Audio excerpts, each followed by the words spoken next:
انشالله تا بتانیم دینمونه به نحو احسن ادا کنیم. برادر بخش خودتون رو معرفی نکردم، مسئولیت شما در اینجا چیه؟ بنده حقیر مسعود کتابی به عنوان خادم گورهان فجر هستیم. ببخشید برادر، در این موقعیتی که صدامیان کافر شهرهای بی‌دفاع کشورمان را زیر موشک‌ها و بمب‌های خود قرار دادند، چه تأثیری در روحیه رزمندگان عزیز شما می‌توانید ببینید؟ به جز این که بخوان خودشان را مفتضح‌تر کنند دشمن و اون روحیه رزمندگی سپاهیان اسلام را بیشتر جریحه دار کنند، هیچ گونه نقش مثبتی نتونستن داشته باشند. بزن بزرگ شما الحمدلله موفقیت با اسلام است، روحیه برادرها به مراتب قوی تر میشه. این نیست که بخوان تأثیر منفی روشان بذاره، همیشه با توکل به خدا همه قضایا را حمل بر سهم میگیرن که ما راضیم به رضای خداوند، همون شعار امام حسین علیه السلام در صحرای کربلا.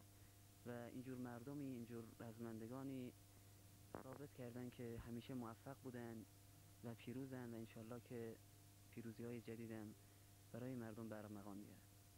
چه پیامی برای خانواده خود و مردم غیور در پشت جبهه دارید؟ ما شرمنده ایم، ما کوچکتر از اونیم که بخوام ارزی داشته باشیم خدمت مردم. این مردم هستن که تانستن همچی رزمنده را پرورش بدن و ما انسانایی که احساس تکلیف کردیم بیام از اینا یاد بگیریم. انصافا وقتی تعمق میکنه انسان، جز این که روحی قوی و پرنشاطی این برادرها هیچ انگیزه باعث نشده انسان به جبهه بیاد، جز این که این معنویات، این صفا، این وفای این برادرها جذابیت داره، مثل یک نور تمام به اصطلاح جوانب را تحت شعاع قرار میده. و ما معتقدیم که اسلام دینی است بسیار بسیار غنی و باید خیلی جانها فداش بشه. ما امام حسین را فدای این مکتب کردیم، ما عزیزان بزرگی مثل دوستان رفقان که جاشان خیلی خالیه، ما شرمنده ایم، جدا ارزی نمیتونیم داشته باشیم. اما به عنوان یک مطلب ما همون توصیه گذشته ها رو عرض میکنیم. به قولی دیگران ما چیزی نداریم بگیم، آمان چه بگیم که دیگران نگفتن یا چه بنویسیم که دیگران ننوشتن.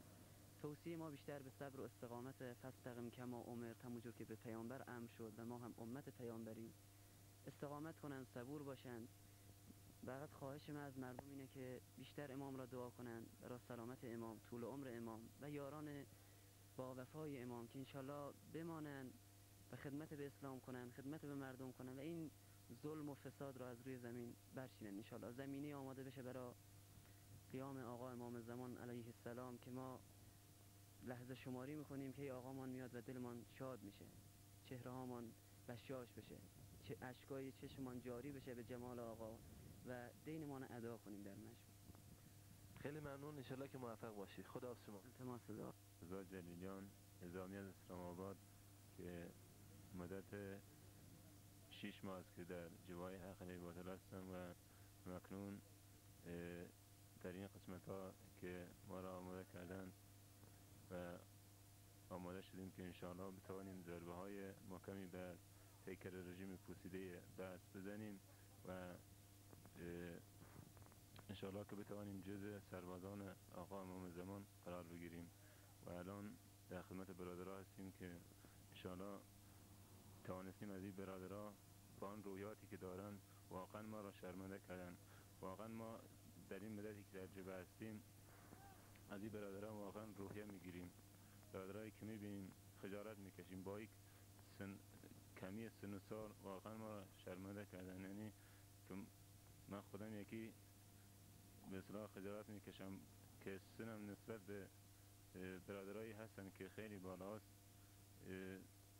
از او برادرها به اصطلاح روحیه گرفتم، روحیه میگیرم و روحیه همین برادرهاست که ما مدت هاست که در جبهه هستیم و با روحیه همین برادرها و معنویاتی که دارن انشاءالله بتانیم مدت ها در جبهه باشیم. السلام علیکم و رحمت الله و برکاته.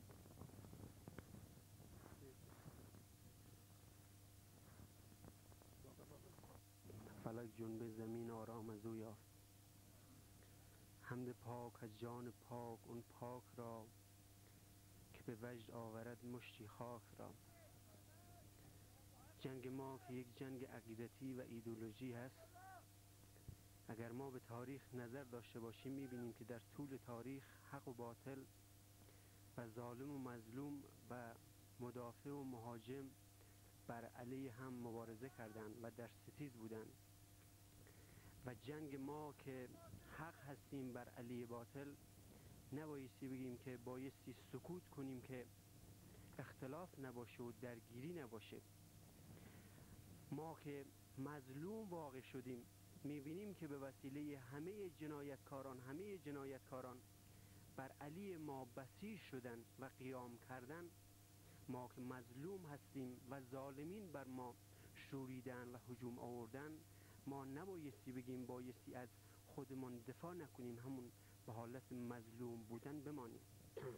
و ما که مدافع هستیم، داریم از حق دفاع میکنیم، نبایستی بگیم که ملت ما بایستی هوشیار باشن که گول تبلیغات دشمنان نخورن، که نبایستی از حق خود دفاع کنن.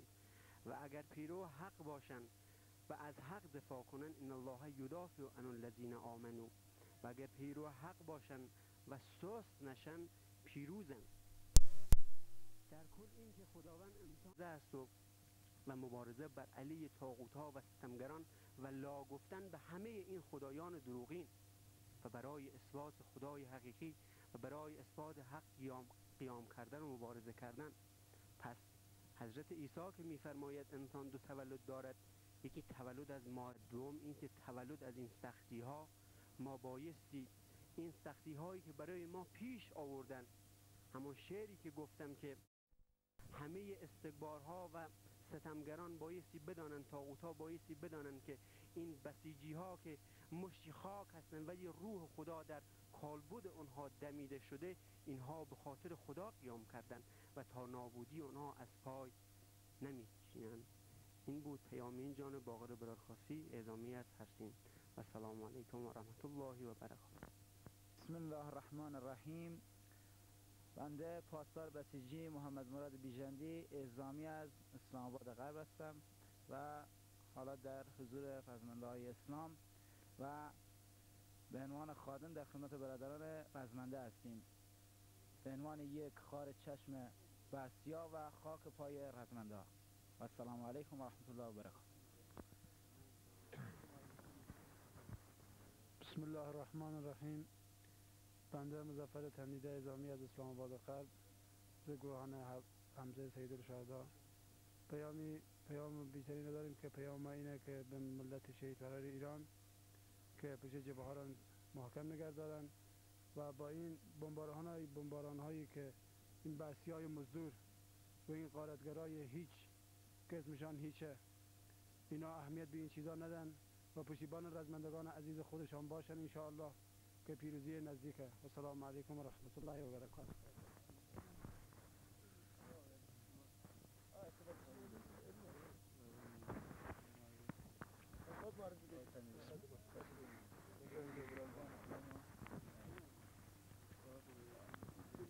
بسم الله الرحمن الرحیم. این جوان رمضان نوری، اعزامی از اسلام آباد غرب. السلام علیکم و رحمت الله و برکاته.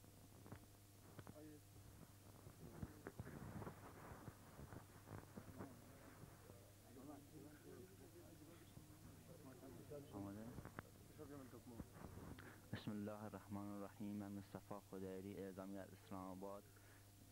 ما بسیجی ها که اینجا جمع شدیم و برای ضربه نهایی بر کفر جهانی که مخوان صلح را به زور ما تعمیل کنند، همچنان که ما جنگ را تعمیل کردیم ولی صلح تعمیل را قبول نخواهیم کرد و این جنگ هم به خاطر دین ما که اسلام است و این به ما تعمیل کرده، نه به خاطر این شخص، نه به خاطر ملت، نه به خاطر فقط عقیده دین ما بود. چون اگر اینا موقع با شخص امام یا با کسان دیگر چیز مخالفت میکردن، امام در پاریس بود، در بغداد موقع با خودشان چیز میکردن، اینا با مقطع ما که همین برای اسلام و دفاع از مظلومین جهان است، این جنگ را ما تعمیل کنیم. و السلام علیکم و رحمت الله و برکاته. بسم الله الرحمن الرحیم. اینجا را محمد عاطف اعزامی از باختران. یکی از بسیجای امام زمان. بسم الله الرحمن الرحیم. من رضا قنبریان نظامی از اسلام آباد غرب.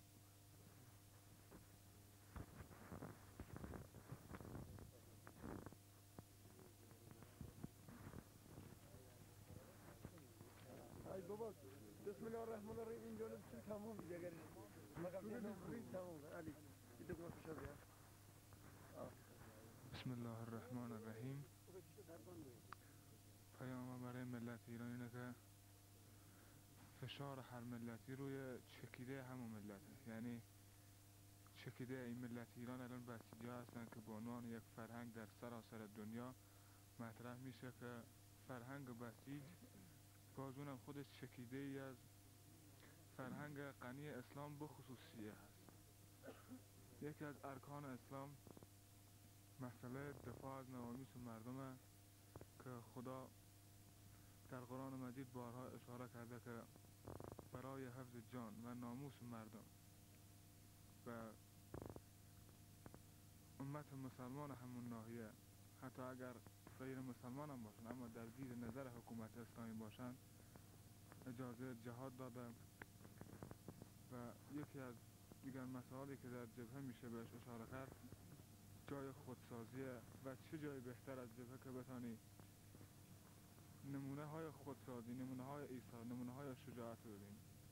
بهترین نمونهش اونه که فقط میرن در کتابا میخونن از شجاعت و از ایثار، از بزرگی، همش در جبهه نمایان داره. بیان از نزدیک ببینن این بسیجا با چه شرایط سختی با تمام مشکلات در برابر کفر جهانی می جنگن، البته با پشتیبانی خداوند بود. این بود پیام برای ملت ایران. آذر نیوش از هرسین.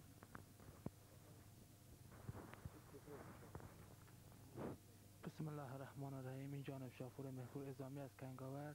ما کوچکتر از اونم که پیامی بره ملت ایران داشته باشم و منتظر پیام امام هستیم. بس. صحبت کن. چند کلمه بگو جان من. بگو جانم.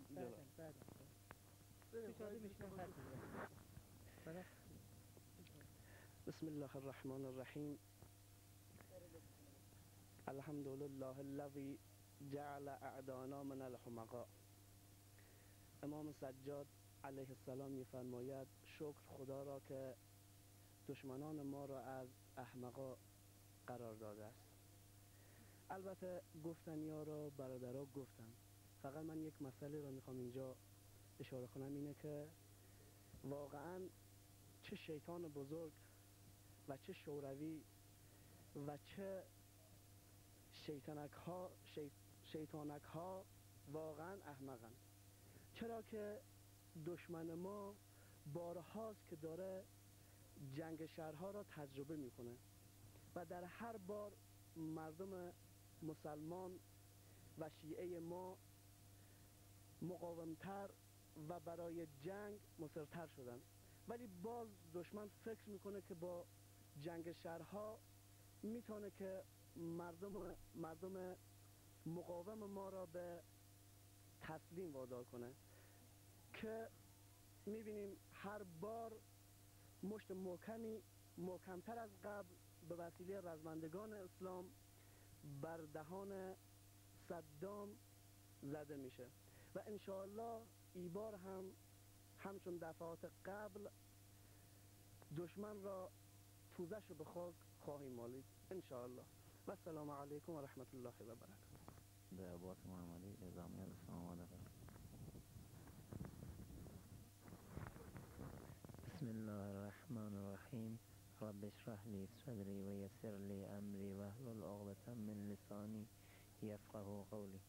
بنده عسکر پیری اعزامی از اسلام آباد غرب.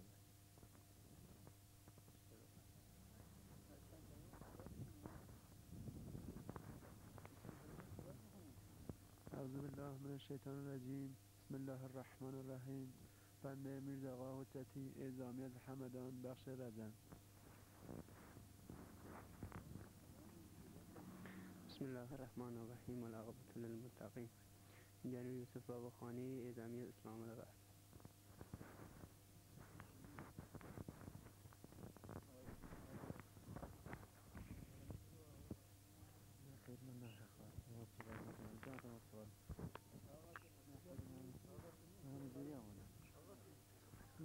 بحث نیش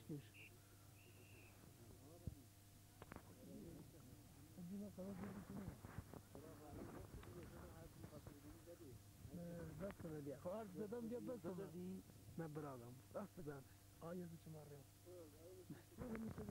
اینا باید بشنودی اینا باید بشنودی بسم الله الرحمن الرحیم این جانب جلال نصرتی اعزامی از اسلام آباد.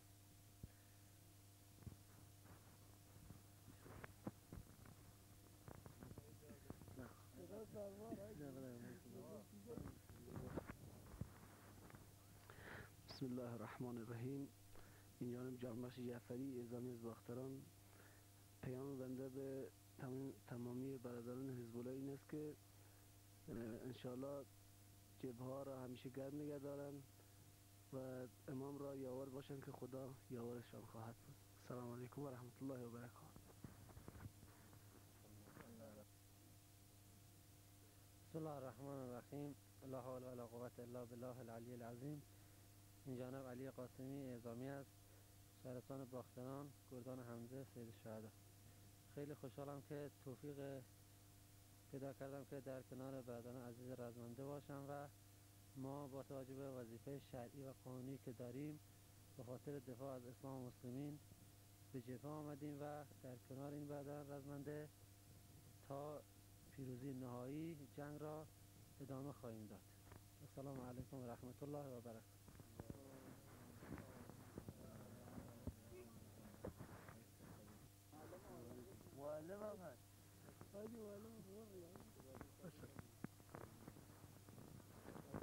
بسم الله الرحمن الرحیم. این جانب محمد رحیم سفری اعزامی از شهرستان